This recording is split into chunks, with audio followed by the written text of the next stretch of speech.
Hello, thanks for checking out my talk entitled HIV PrEP Uptake Among gbMSM in Canada and Demographic Disparities Among Those at High Risk for HIV. My name is Sean Collier and I'm an epidemiologist at the Ontario HIV Treatment Network in Toronto, Ontario, and we'll dive right in. So introduction, as we know, gbMSM comprised the largest proportion of the HIV epidemic in Canada, more than half of new infections in 2016. Effort has been made for the scale-up of PrEP in Canada, but little research exists in the Canadian context, none outside of a large urban setting, and no publications exist with respect to gbMSM specifically at high risk for HIV, or for those who have tried to get PrEP. So identifying factors related to PrEP uptake enables better informed scale-up, and then identification of socio-demographic factors in particular highlights inequities in its provision across Canada. So equitable provision of PrEP is especially important with respect to gbMSM at higher risk for HIV. So our objectives were to describe measures of PrEP uptake among different subpopulations in a national sample, not just in the cities, of gbMSM in Canada. And then secondly, to document the socio-demographic factors associated with PrEP uptake among HIV-negative gbMSM at elevated risk for HIV in Canada and among a subsample of those who reported trying to get PrEP. So our methods, we use the European MSM Internet Survey, or EMIS 2017. It was an online survey of gbMSM health across 50 countries, including Canada, despite the name. Data collection was late 2017, early 2018. Eligibility criteria for Canada was living in Canada, identifying as a man or a trans man, being sexually attracted to men or having ever had sex with men, and being age 16 or older. And then our sample at elevated risk that I've mentioned a couple of times now, how do we define that? So you had to have last tested negative for HIV, which makes sense to be included. Had to have had an HIV test within the previous 12 months. You're already interfacing with the healthcare system to some degree. And then condom-less anal sex in the previous 12 months, either with a positive casual partner who you did not know to be undetectable, or a casual partner whose HIV status you didn't know at the time of the encounter, or with any male partner with at least one of a bacterial STI in the previous 12 months at any anatomic site, use of PEP or post-exposure prophylaxis more than once ever, or an HIV positive regular partner, so that's a boyfriend or husband, who you didn't know to have an undetectable viral load. So this defined our sample at elevated risk. From this, we took a subsample of a subsample that had tried to get PrEP, and we report results among them as well. So looking at our outcomes, we have been aware of PrEP, as in have you heard of PrEP? Knowledge of PrEP, participants were given a definition and they had to report whether they had prior knowledge of this or not. And then be likely to use PrEP if made available and affordable, so considered a measure of acceptability. Having tried to get PrEP, ever taken PrEP and currently taking PrEP.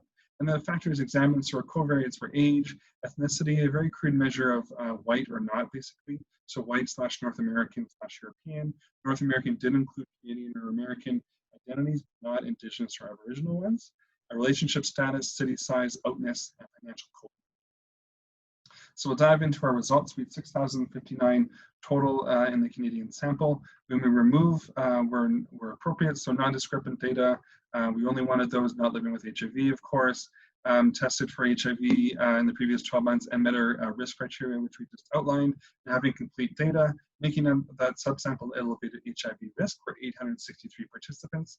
Among them, 41% reported having ever tried to get PrEP, and that left our 355 in that subsample.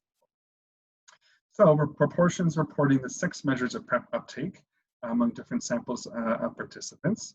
Among all, so this is a measure of community awareness and knowledge. This includes people living with HIV, gbMSM living with HIV. 86% were aware, 72% had knowledge of PrEP.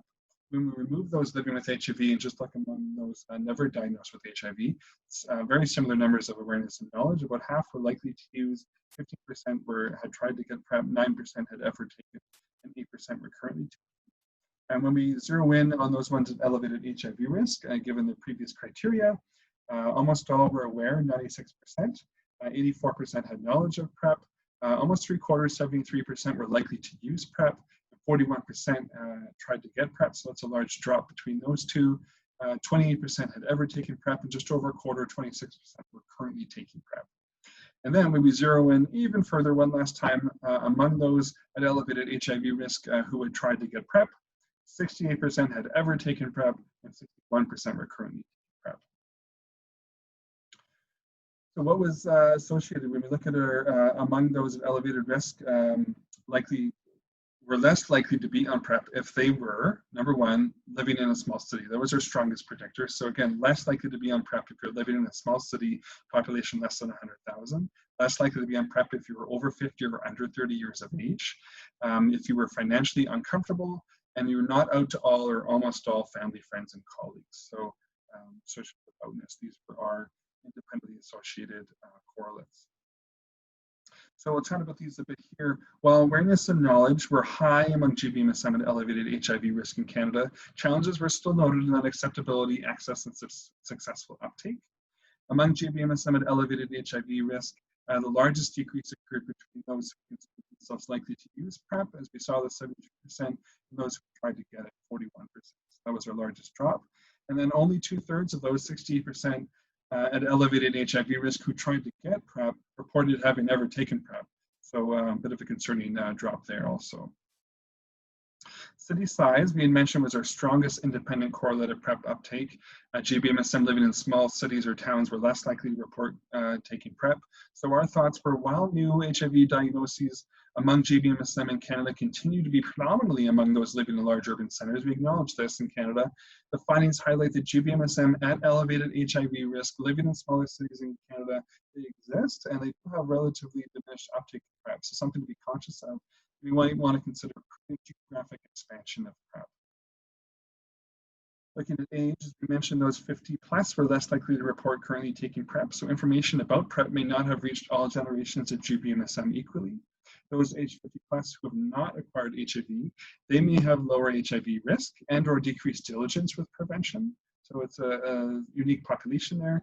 And then the HERI, so the HIV Incidence Risk Index, is a scale that's used to decipher who is eligible for PrEP clinically or not. It gives lower risk basically to those of older age, so that may be harder for them to qualify for PrEP. So maybe that's an issue as well. And then those under 30 were also less likely to report currently taking PrEP. They may be less likely to have drug benefit coverage, and they may have reduced perception of HIV risk and or different risk behaviors. When we get to outness, so again, those who are less out were less likely to report currently taking PrEP. So something else to be aware of may be explained, at least in part, by gbMSM who are not out being less likely to disclose same-sex behaviors to healthcare providers when trying to get PrEP. So maybe less comfortable for them to discuss with a doctor. PrEP potentially is being perceived as something that could out someone as gay or bisexual. So PrEP services, in our thoughts, may benefit from more inclusive or dedicated clinical environments, decentralized PrEP as a gay-specific HIV intervention, educational efforts beyond gay communities, and continued work to eliminate homophobia. And those risk scales, the HERI I mentioned previously, they could be helpful to help communicate that risk and indication for PrEP without having to discuss specific behaviors and whatnot. So they could be a tool that could be used as well. And then financial coping, so gbMSM who are not financially comfortable were less likely to be currently taking PrEP. Not a huge surprise here. So lower socioeconomic status seems to be a barrier for PrEP at the time this data was collected. So there is a need for policies facilitating improved financial access to PrEP. It is not cheap. It costs about $250 for the most affordable generic in Canada per month, some of which has been enacted in some Canadian provinces. But the two most populous provinces in Canada, Ontario and Quebec, still do not provide free access to all people who need PrEP. So opportunity for ongoing or continued work there. So our conclusion is just to reiterate here, awareness and knowledge of PrEP were high among gbMSM and elevated HIV risk in Canada. However, substantially smaller proportions reported attempted access or recurrent use of PrEP. So people know what it is, but having more struggles in getting it used. gbMSM and elevated HIV risk were less likely to be currently on PrEP if they were, again, living in a small city, 50 plus or under 30, financially uncomfortable, and not out to all or almost all family, friends, and colleagues. So improved and more equitable upscaling of PrEP provision in Canada may be accomplished through targeted outreach that addresses these disparities. I want to thank our participants and all these awesome people and organizations for their work with EMIS and this analysis. And I thank you all, and have a great conference.